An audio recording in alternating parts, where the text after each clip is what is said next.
El sonido del metal contra el suelo aún resuena en mis pesadillas.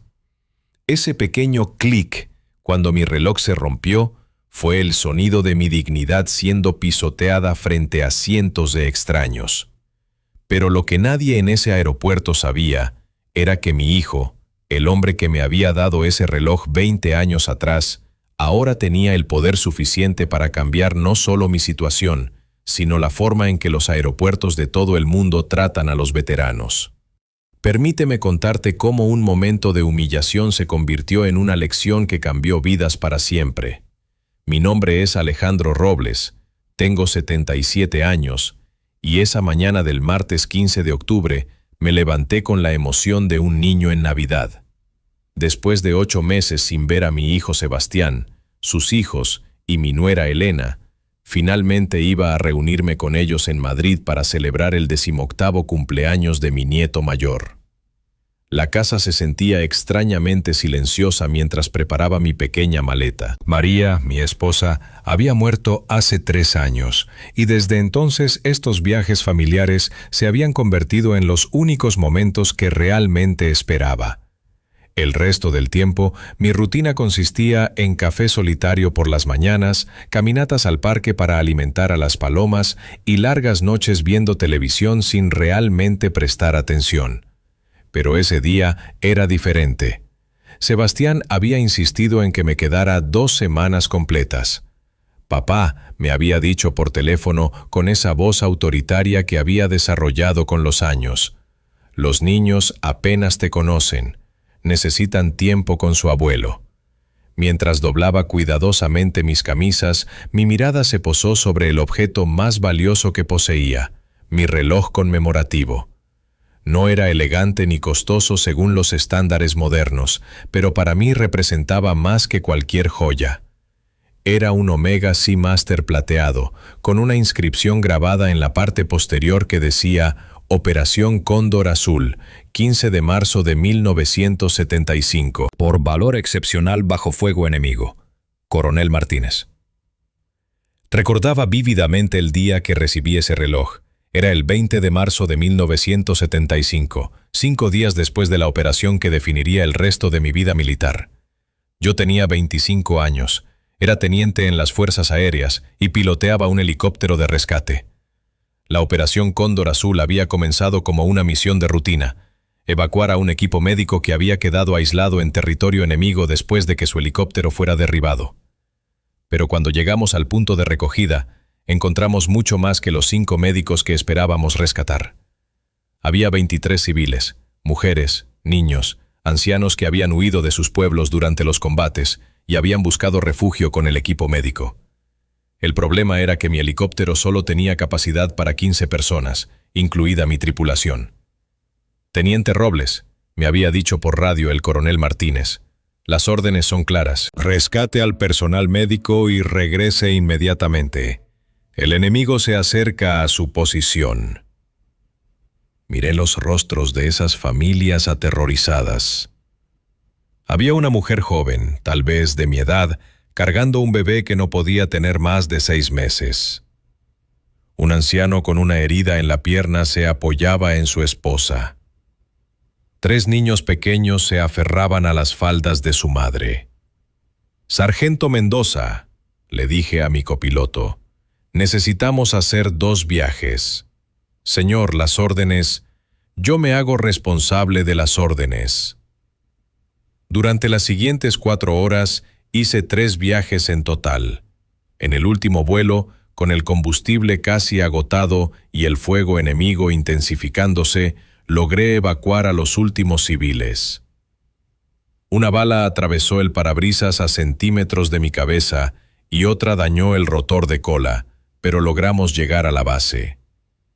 Cuando el coronel Martínez me llamó a su oficina una semana después, pensé que iba a enfrentar una corte marcial por desobedecer órdenes directas. En lugar de eso, encontré sobre su escritorio una caja pequeña de terciopelo azul. «Teniente», me dijo con solemnidad, «a veces las órdenes más importantes son las que nos damos a nosotros mismos. Este reloj perteneció a mi padre, que también fue piloto.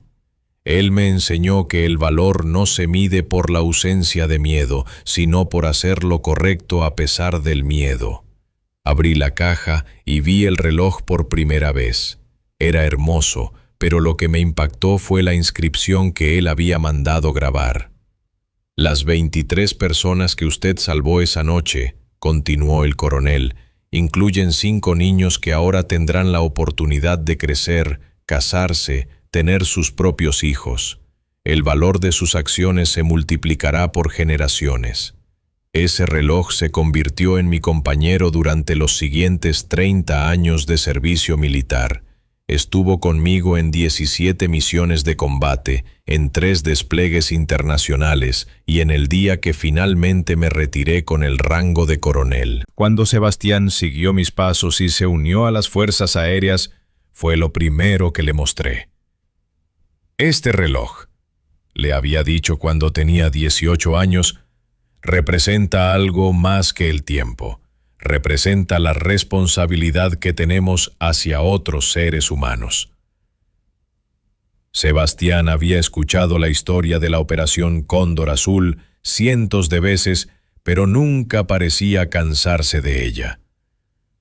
Cuando se graduó como piloto, cuando recibió su primera medalla, cuando fue promovido a capitán, mayor, teniente coronel y finalmente a coronel, siempre mencionaba cómo esa historia había influenciado su carrera. Ahora, mientras me ponía el reloj esa mañana de octubre, no tenía idea de que en pocas horas estaría viendo cómo se rompía en pedazos frente a una multitud de extraños. El vuelo a Madrid salía a las 2:30 p.m., pero llegué al aeropuerto a las 11 a.m. Los años me habían enseñado que era mejor estar temprano y esperar cómodamente que llegara apurado y estresado. Además, en el aeropuerto había una cafetería que servía un café decente y podía pasar las horas leyendo el periódico. El Aeropuerto Internacional Simón Bolívar estaba más concurrido de lo habitual. Era temporada alta de turismo y las filas en el mostrador de check-in se extendían por todo el terminal. Afortunadamente, había hecho mi check-in online, así que me dirigí directamente al control de seguridad con mi pequeña maleta de mano. Fue ahí donde conocí a Lucas. Lucas Moreno tenía 24 años, según la información que supe después. Era alto, delgado, con el cabello cortado muy corto y una expresión de perpetua molestia en el rostro. Había estado trabajando en seguridad del aeropuerto durante solo 6 meses y, según sus compañeros, ya tenía fama de ser demasiado agresivo con los pasajeros. Cuando me acerqué a su puesto de control, Lucas estaba discutiendo con una familia italiana sobre el tamaño de su equipaje de mano. Su voz era áspera, impaciente, y hablaba como si cada pasajero fuera personalmente responsable de arruinar su día. «Siguiente», me gritó sin levantar la vista de su computadora. Coloqué mi bolsa en la banda transportadora y caminé hacia el detector de metales. El aparato emitió un pitido suave cuando pasé. «Alto», dijo Lucas, por primera vez mirándome directamente. «Retire todo lo metálico de sus bolsillos». «Por supuesto», respondí cortésmente, sacando mi billetera, algunas monedas y las llaves de casa. Volví a pasar por el detector. Otro pitido. «¿Está seguro de que no tiene nada más?», preguntó Lucas, su tono ya cargado de sospecha. Fue entonces cuando me di cuenta de que el pitido probablemente venía de mi reloj. Era un modelo antiguo con una carcasa de metal sólido, y el detector era particularmente sensible. «Ah, es mi reloj», dije, comenzando a quitármelo. «Es de 1975, tiene bastante metal».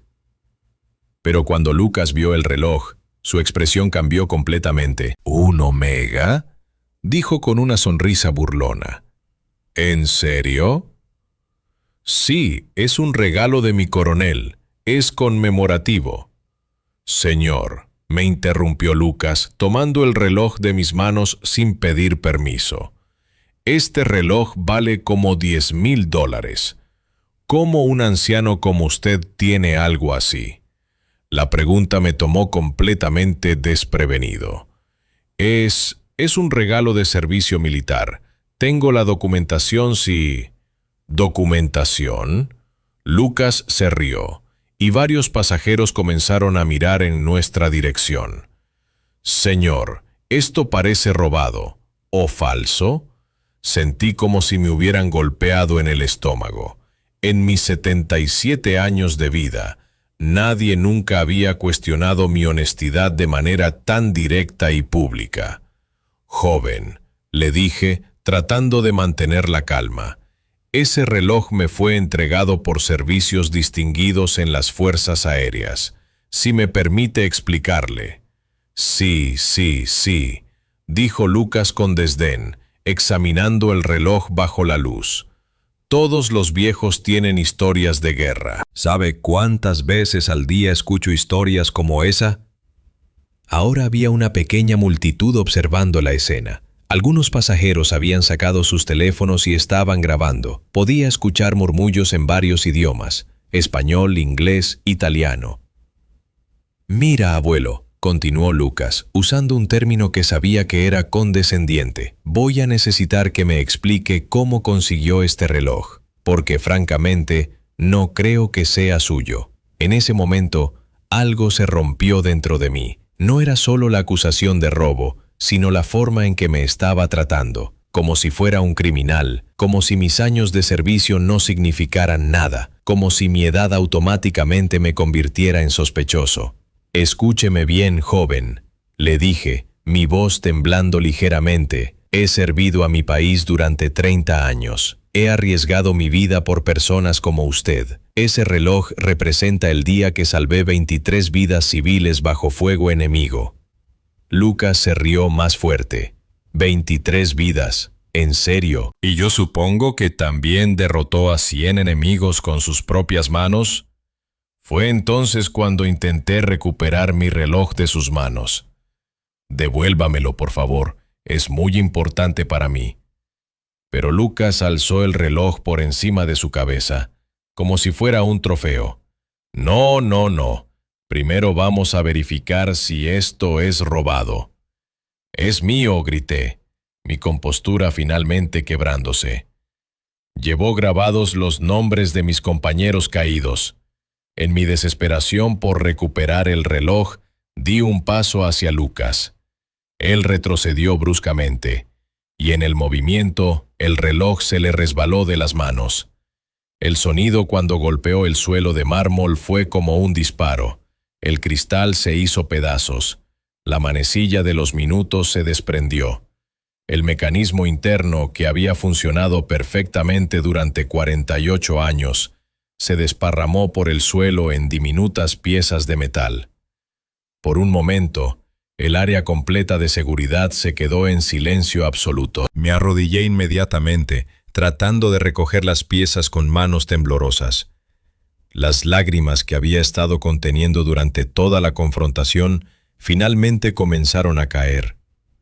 «Mi reloj», murmuré, sosteniendo los fragmentos. «Mis compañeros». Pero Lucas, en lugar de mostrar remordimiento, parecía molesto por la atención que habíamos atraído. «Vea lo que hizo», me dijo. «Esto es exactamente por lo que necesitábamos verificarlo. Probablemente era falso de todos modos». Esas palabras fueron como sal en una herida abierta. Mientras estaba arrodillado en el suelo, recogiendo los pedazos de mi reloj destruido, escuché voces a mi alrededor. «Están grabando esto. Qué cruel tratamiento para un anciano.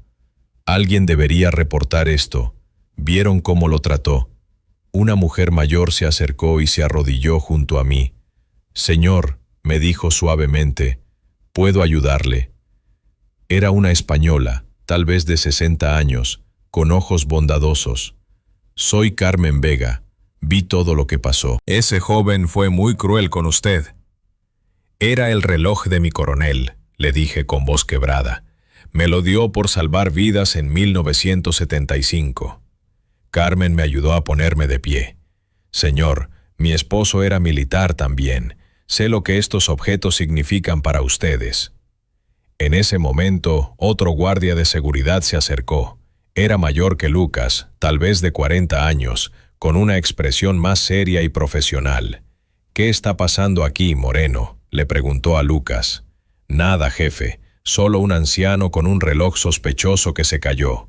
El supervisor, que llevaba una placa que decía «Ramón Castillo, supervisor de seguridad», me miró con una expresión más comprensiva. «Señor, lamento lo ocurrido. ¿Está bien?». «No», le respondí honestamente. «No estoy bien. Ese reloj era todo lo que me quedaba de mis compañeros caídos». Ramón miró las piezas en mis manos, luego miró a Lucas con desaprobación evidente. «Señor», me dijo, «si tiene documentación sobre el reloj, podemos». «No entiende», lo interrumpí. «El reloj se rompió. La documentación no puede arreglar 48 años de memorias». Fue entonces cuando Carmen Vega hizo algo extraordinario. Sacó su teléfono y me mostró la pantalla. «Señor», me dijo, «¿ve esto? Varias personas grabaron lo que pasó. Esto va a salir en las redes sociales. La gente no va a olvidar cómo lo trataron». Tenía razón. En los minutos siguientes, mientras yo recogía las últimas piezas de mi reloj y trataba de procesar lo que había pasado, el video ya estaba siendo compartido. La primera persona en subirlo fue un joven italiano llamado Marco Rossi, que había estado esperando en la fila detrás de mí. Su video, de 3 minutos de duración, mostraba toda la confrontación, desde el momento en que Lucas comenzó a cuestionar la autenticidad del reloj hasta el momento en que se rompió en el suelo. El título de su video en Instagram fue «Guardia de seguridad destruye reloj conmemorativo de veterano de guerra. Esto es vergonzoso». En menos de una hora, el video tenía 1000 reproducciones. En 2 horas tenía 10.000. Para el final del día, había sido visto por más de 1 millón de personas.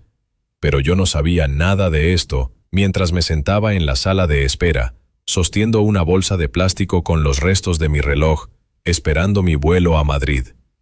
Carmen Vega se había sentado a mi lado y había estado hablando conmigo durante la última hora. Me contó sobre su esposo, que había sido sargento en la infantería, y sobre cómo él también tenía objetos militares que significaban más que su valor monetario. «Mi Fernando tenía una medalla», me dijo. «No era cara, pero se la habían dado por salvar a 3 compañeros durante un ataque. Cuando murió hace 5 años, esa medalla fue lo último que sostuve de él». Sus palabras me consolaron un poco, pero el dolor de la pérdida seguía siendo intenso. Lo que no sabía era que en ese momento, a 500 kilómetros de distancia, mi hijo Sebastián estaba en una reunión de alto nivel en la base aérea de Torrejón cuando su asistente, el capitán Rodríguez, interrumpió la sesión con una expresión de urgencia.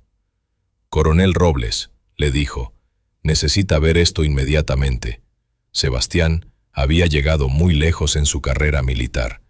A los 45 años, era el comandante de la División de Operaciones Especiales de las Fuerzas Aéreas, supervisaba más de 1.500 efectivos y era considerado uno de los oficiales más respetados de su generación. Su oficina estaba llena de comendaciones, fotografías con dignatarios internacionales y mapas de misiones exitosas alrededor del mundo. Pero en la pared detrás de su escritorio, en el lugar de honor, había una fotografía ampliada de un joven piloto junto a un helicóptero, sosteniendo un reloj plateado. Era la foto que habíamos tomado el día que me retiré cuando le pasé oficialmente el reloj a él, explicándole que algún día tendría que pasárselo a sus propios hijos. «Capitán Rodríguez», había dicho Sebastián con impaciencia, «estamos en medio de planificación operacional. ¿Qué es tan urgente?». Rodríguez le mostró su tablet. «Señor, necesita ver este video. Es sobre su padre». Sebastián había visto miles de videos militares durante su carrera, pero nunca había visto uno que lo impactara como ese. Vio a su padre, el hombre que lo había criado, que le había enseñado sobre honor y servicio, siendo humillado públicamente por un guardia de seguridad joven y arrogante. Vio cómo cuestionaban la autenticidad del reloj que él mismo había visto cada día de su infancia. Vio el momento exacto en que el reloj se rompió y la expresión de dolor absoluto en el rostro de su padre. Pero lo que más lo enfureció fue escuchar a Lucas burlarse de la historia de la Operación Cóndor Azul, una operación que Sebastián conocía de memoria, que había sido estudiada en academias militares, que había inspirado su propia carrera. «Capitán», dijo Sebastián con una voz que su asistente nunca había escuchado antes, «prepare mi helicóptero. Vamos al aeropuerto. Ahora». «Señor, ¿cuál aeropuerto?» Sebastián miró la información del video. «Internacional Simón Bolívar. Y llame al coronel Martínez. Dígale que necesito hablar con él inmediatamente». El coronel Martínez, ahora general Martínez y comandante supremo de las Fuerzas Aéreas, había sido el mentor de Sebastián durante toda su carrera. También había sido quien le había dado el reloj a mi padre 30 años atrás. «Sebastián», le dijo Martínez por teléfono 5 minutos después, «vi el video. Es inaudito. General, ese es mi padre». «El reloj que destruyeron era el mismo que usted le dio por la Operación Cóndor Azul». Hubo un silencio al otro lado de la línea. «¿Tu padre es Alejandro Robles? ¿El piloto que salvó 23 civiles?» «Sí, señor». «Sebastián, esa operación está en los libros de historia de la Academia. Tu padre es una leyenda, que acaba de ser humillado por un niño de 24 años que no sabe la diferencia entre un héroe y un criminal. ¿Qué necesitas?» «Permiso para hacer una visita oficial a ese aeropuerto, con escolta completa». «Concedido. Y Sebastián, dale mis respetos a tu padre. Es un honor conocer al hijo del coronel Robles». Mientras Sebastián preparaba su respuesta, yo seguía sentado en la sala de espera, ajeno a la tormenta que se estaba formando.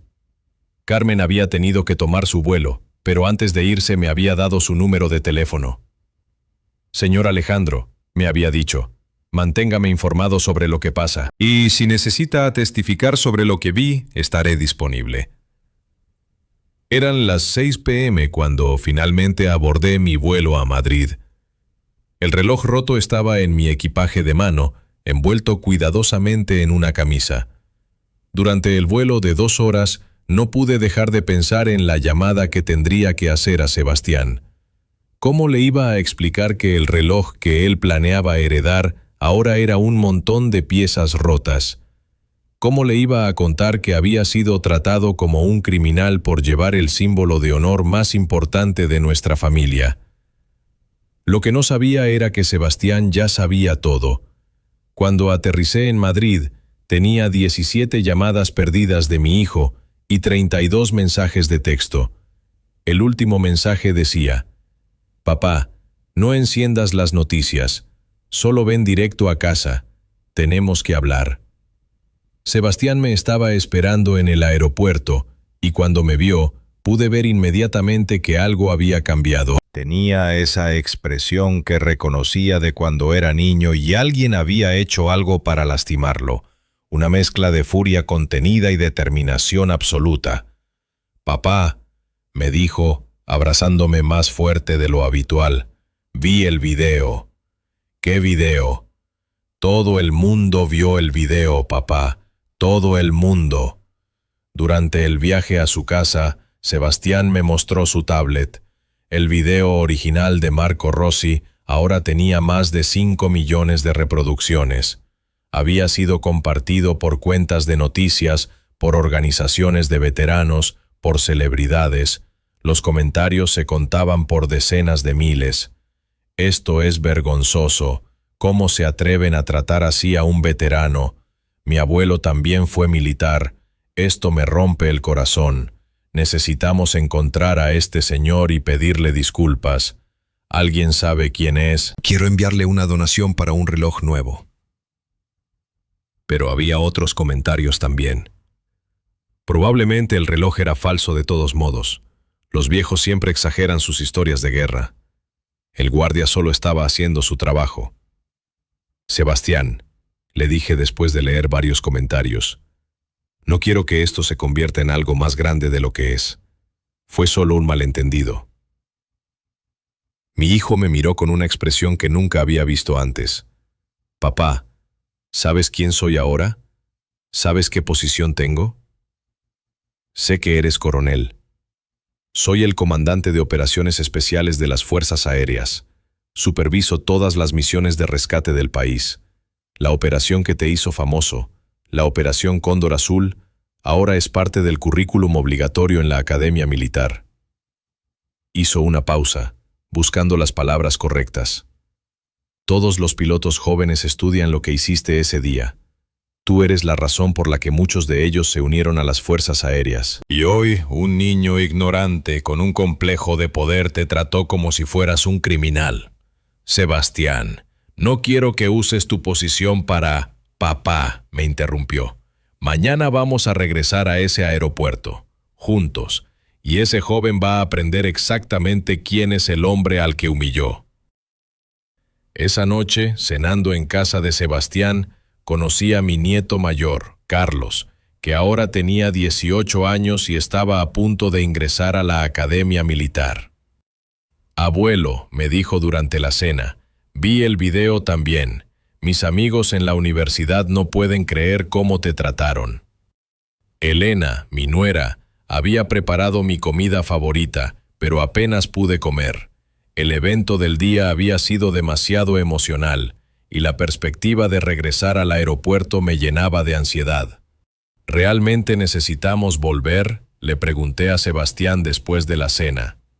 Papá, hay 3 razones por las que tenemos que volver. Primera, ese joven necesita aprender las consecuencias de sus acciones. Segunda, el aeropuerto necesita implementar mejores protocolos para tratar a veteranos. Tercera, el mundo necesita ver que las acciones tienen consecuencias. Hizo una pausa. Pero la razón más importante es que tú mereces una disculpa pública, no solo por lo que te hicieron, sino por el respeto que nunca debieron haberte negado. A la mañana siguiente, Sebastián se despertó temprano y se vistió con su uniforme de gala completo, todas sus medallas, todas sus condecoraciones, todos los símbolos de su rango y posición estaban perfectamente colocados. ¿Por qué tan formal?, le pregunté. Porque hoy no voy como tu hijo, voy como comandante de las Fuerzas Aéreas, representando a todos los veteranos que han sido tratados injustamente. A las 10 de la mañana, un convoy de 3 vehículos militares llegó a la casa de Sebastián.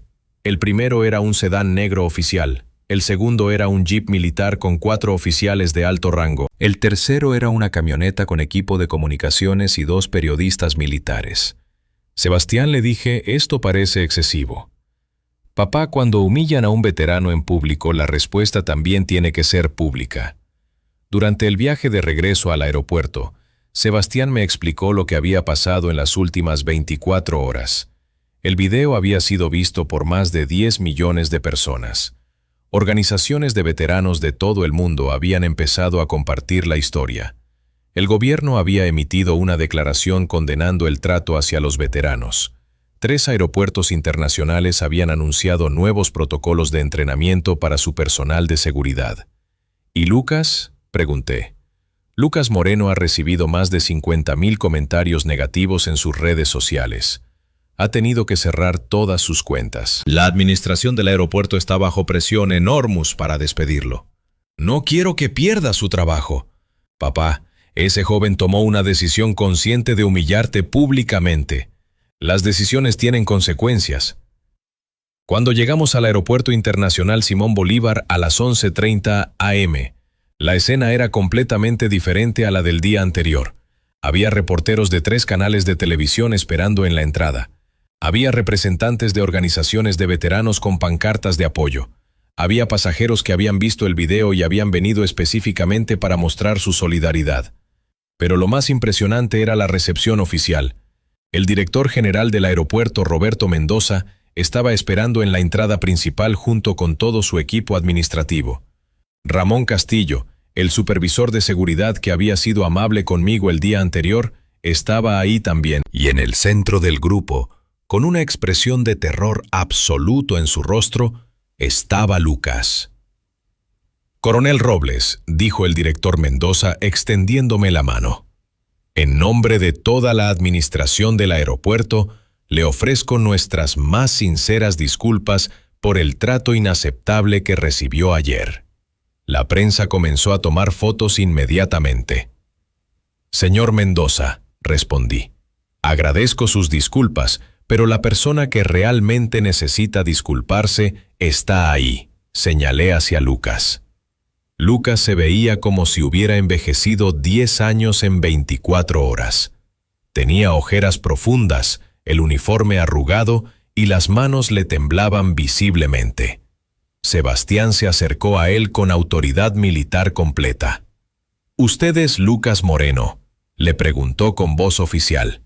«Sí, señor», tartamudeó Lucas. «Soy el coronel Sebastián Robles, comandante de operaciones especiales de las Fuerzas Aéreas. El hombre al que usted humilló ayer es mi padre». El color desapareció completamente del rostro de Lucas. «El reloj que usted destruyó», continuó Sebastián, «fue otorgado a mi padre por salvar 23 vidas civiles durante la Operación Cóndor Azul en 1975. Esa operación ahora se estudia en academias militares de todo el mundo como ejemplo de valor excepcional bajo fuego enemigo». Sebastián hizo una pausa para que sus palabras tuvieran impacto completo. «Mi padre arriesgó su vida repetidamente para salvar a familias inocentes, madres, niños, ancianos que habrían muerto si él no hubiera desobedecido órdenes directas para rescatarlos, y ayer usted lo trató como si fuera un criminal». Lucas comenzó a llorar. «Señor, coronel, yo no sabía, nunca pensé». «¿Qué no sabía, joven? Que los ancientes pueden ser héroes, que los objetos personales pueden tener valor emocional, que su trabajo es servir al público, no humillarlo». En ese momento yo intervine. «Sebastián», le dije suavemente, «él es muy joven, ya aprendió la lección». Pero Sebastián no había terminado. «Lucas», le dijo, «mi padre es un hombre generoso que cree en el perdón. Pero yo represento a miles de veteranos que han sido tratados con falta de respeto por personas que no entienden el sacrificio que han hecho». Sacó un folder de documentos oficiales.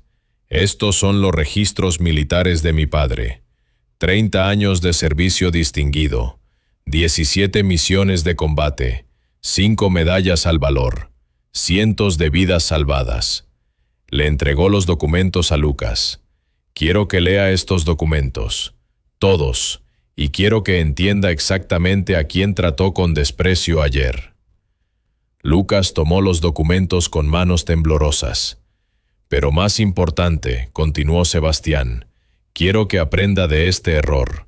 Mi padre no necesita sus disculpas para validar su valor como ser humano, pero usted necesita ofrecerlas para comenzar a reparar el daño que causó». Fue entonces cuando Lucas se arrodilló. En medio del aeropuerto, frente a las cámaras, frente a los reporteros, frente a los cientos de personas que habían venido a presenciar este momento, Lucas se arrodilló frente a mí. «Señor Robles», dijo con voz quebrada, «no tengo palabras para expresar lo avergonzado que estoy. Ayer lo traté de la manera más horrible posible. Destruí algo que era precioso para usted. Lo humillé públicamente sin conocer nada sobre usted». Las lágrimas corrían por su rostro. «He leído sobre la Operación Cóndor Azul durante toda la noche. He leído los testimonios de las personas que usted salvó. He visto las fotos de las familias que están vivas hoy porque usted arriesgó su vida por ellos». Hizo una pausa para controlar su emoción. «Usted es todo lo que yo debería aspirar a ser, y yo lo traté como si fuera un criminal. No merezco su perdón, pero se lo pido de todos modos». El aeropuerto completo estaba en silencio absoluto. Me acerqué a Lucas y puse mi mano en su hombro. «Joven», le dije, «todos cometemos errores. La diferencia entre una buena persona y una mala persona no está en no cometer errores, sino en cómo respondemos cuando nos damos cuenta de que hemos lastimado a alguien. Lo ayudé a ponerse de pie. Su disculpa es sincera, y la acepto. Pero más importante que mi perdón es lo que usted va a hacer con esta lección. Lucas asintió fervientemente. Señor Robles, haré todo lo que esté en mi poder para asegurarme de que esto nunca vuelva a pasar. A nadie. Fue entonces cuando el director Mendoza se adelantó. Coronel Robles, me dijo, como parte de nuestras disculpas oficiales, queremos anunciar varias medidas que tomaremos inmediatamente. Sacó un documento oficial. Primera, todo el personal de seguridad del aeropuerto recibirá entrenamiento obligatorio sobre trato respetuoso hacia veteranos y adultos mayores. Segunda, implementaremos un protocolo especial para veteranos que incluye líneas de seguridad prioritarias y personal especializado. Tercera, estableceremos una oficina de asuntos de veteranos en el aeropuerto para asistir con cualquier problema o necesidad especial. Hizo una pausa. Y cuarta, con su permiso, nos gustaría nombrar esta nueva oficina en su honor, la Oficina Coronel Alejandro Robles para Asuntos de Veteranos. La multitud estalló en aplausos, pero la sorpresa más grande vino cuando Sebastián sacó una caja pequeña de terciopelo azul de su bolsillo. «Papá», me dijo, «hay algo que necesitas saber. Después de que me contaste la historia del reloj por primera vez, cuando tenía 12 años, comencé a buscar uno idéntico. Me tomó 15 años encontrarlo, pero finalmente lo conseguí». Abrió la caja. Dentro había un Omega Seamaster plateado, idéntico al que se había roto el día anterior. Este reloj es de 1974, un año antes que el tuyo. Lo he guardado todos estos años, esperando el momento correcto para dártelo. Las lágrimas comenzaron a caer por mis mejillas. Pero más importante, continuó Sebastián, anoche llamé a cada una de las 23 personas que salvaste en 1975. Todas están vivas. Todas tienen familias. Todas quisieron contribuir para una inscripción especial. Me mostró la parte posterior del reloj. La inscripción decía, para Coronel Alejandro Robles.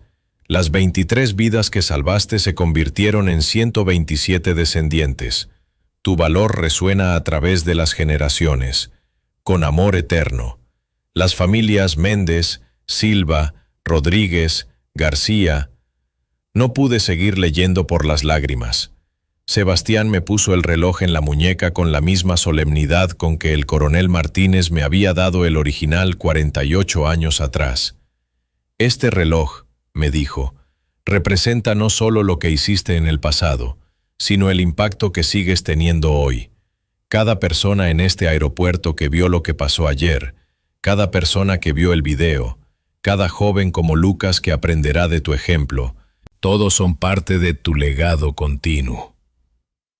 La ceremonia improvisada se extendió por 2 horas más. Veteranos locales comenzaron a llegar al aeropuerto para mostrar su apoyo. Familias con abuelos militares vinieron para que sus hijos conocieran a un héroe real. Varios oficiales militares retirados que habían servido con posterioridad a mi época vinieron para presentar sus respetos. Pero el momento más significativo vino cuando una mujer mayor se acercó cargando a una niña pequeña de unos 5 años. «¿Coronel Robles?», me preguntó con voz temblorosa. «Sí, señora. Mi nombre es Rosa Méndez de García. Usted me salvó cuando tenía 8 años. Estaba en el autobús escolar durante la inundación de 1985. Mi mente se aceleró, recordando. Rosa, la niña pequeña con trenzas que había ayudado a calmar a los otros niños durante el rescate. Rosa, susurré, ¿eres realmente tú? Sí, señor, y esta es mi nieta, Sofía. Tiene la misma edad que yo tenía cuando usted me salvó.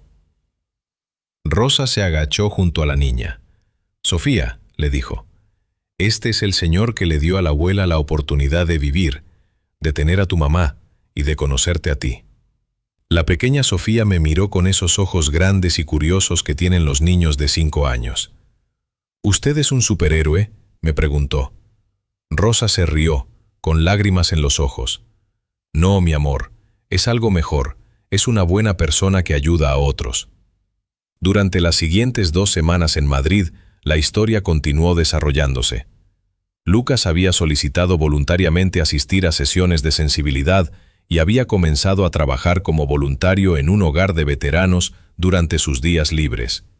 Había creado un blog llamado Aprendiendo de mis errores, donde documentaba su proceso de crecimiento personal. El video original había sido visto por más de 50 millones de personas y había generado una conversación global sobre el trato hacia los veteranos y los adultos mayores. 12 aeropuertos internacionales habían implementado los protocolos Robles para el trato respetuoso de veteranos. Una universidad había contactado a Sebastián para preguntar si yo estaría dispuesto a dar conferencias sobre liderazgo militar y servicio público. Pero para mí, lo más significativo era algo mucho más simple. Cada mañana, cuando me despertaba en la casa de mi hijo, lo primero que hacía era mirar mi nuevo reloj. No solo para ver la hora, sino para recordar que nuestras acciones, tanto buenas como malas, tienen ondas que se expanden mucho más allá de lo que podemos imaginar. Lucas había aprendido que un momento de crueldad puede perseguirte para siempre, pero también que el arrepentimiento genuino puede transformarte. Sebastián había aprendido que usar su posición para defender a otros, especialmente a su familia, era una de las responsabilidades más importantes de su liderazgo.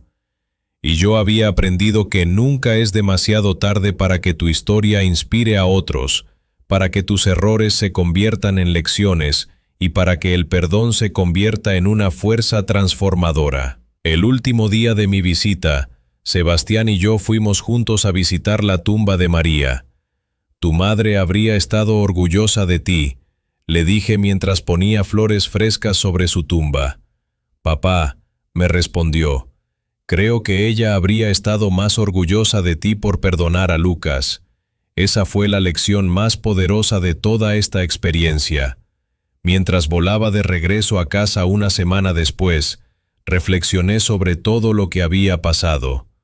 Un reloj roto se había convertido en un símbolo de respeto restaurado. Una humillación pública se había transformado en una lección global sobre dignidad. Un joven cruel había aprendido sobre compasión. Y un anciano que se sentía olvidado había descubierto que su historia todavía tenía el poder de cambiar vidas. Ahora, 6 meses después, uso mi nuevo reloj todos los días, pero también llevo conmigo, en una pequeña bolsa de terciopelo, algunas piezas del reloj original que pude salvar. No porque sean valiosas, sino porque me recuerdan que a veces las cosas más preciosas se rompen, pero eso no significa que pierdan su significado. Lucas me escribe una carta cada mes, contándome sobre su trabajo voluntario y las lecciones que está aprendiendo. En su última carta me dijo, «Señor Robles, usted me enseñó que la verdadera fuerza no está en humillar a otros, sino en levantarlos cuando han caído. Y cada vez que alguien me pregunta sobre el incidente del aeropuerto, les digo lo mismo, que el mayor honor no está en ser reconocido por tus logros pasados, sino en usar esas experiencias para ayudar a otros a ser mejores de lo que fueron antes». El sonido del metal contra el suelo ya no me causa pesadillas. Ahora me recuerda que incluso los momentos más dolorosos pueden convertirse en las lecciones más valiosas, si tenemos el coraje de perdonar y la sabiduría de enseñar. Esta historia nos recuerda que nunca sabemos qué batallas han peleado las personas que encontramos cada día, y que un poco de respeto y compasión puede hacer la diferencia entre humillar a alguien y honrar su experiencia. ¿Has sido testigo de discriminación hacia adultos mayores o veteranos? ¿Crees que nuestros ancianos reciben el respeto que merecen? ¿Qué lecciones han aprendido tus abuelos o padres que podrían inspirar a las generaciones más jóvenes? Comparte tu experiencia en los comentarios. Esta es una historia basada en eventos reales, pero dramatizada para fines narrativos. Los nombres han sido cambiados para proteger la privacidad de los involucrados.